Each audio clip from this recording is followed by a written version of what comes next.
Start.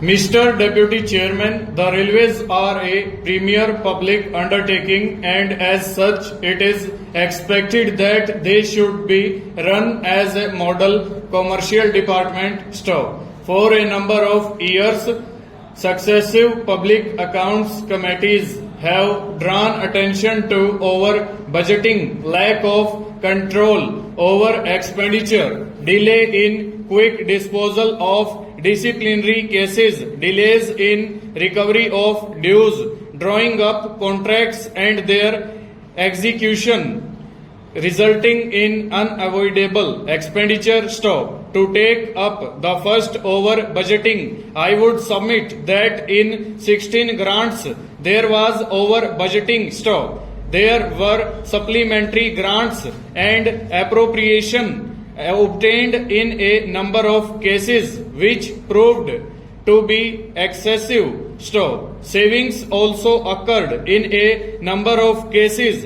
due to delay in finalization of plans. Stop. Successive public accounts committees have made serious complaints in regard to the delay in disposal of disciplinary cases. Stop. Time and again, the Railway Board has been approaching the Public Accounts Committee with a request to close past cases, and the committee had no option but to accede to this request. Stop.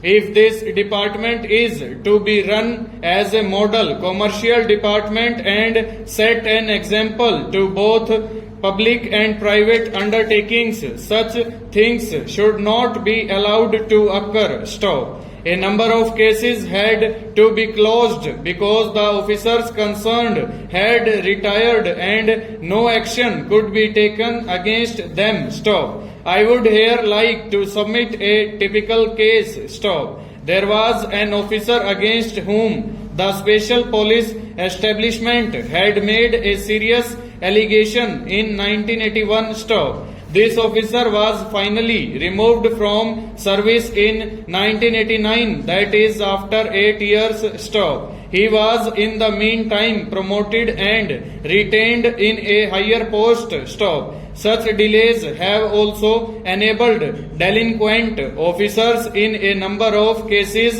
to escape due punishment because of retirement from service in the meantime. Stop.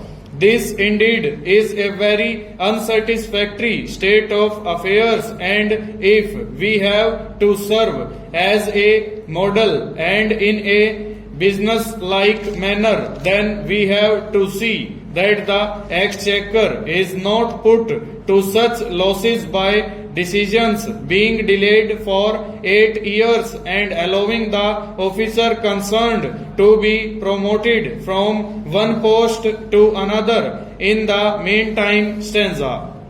There is delay in the awarding of contracts resulting in loss to the exchequer. Stop. I would invite your attention to a particular case where an order was placed for the manufacture of a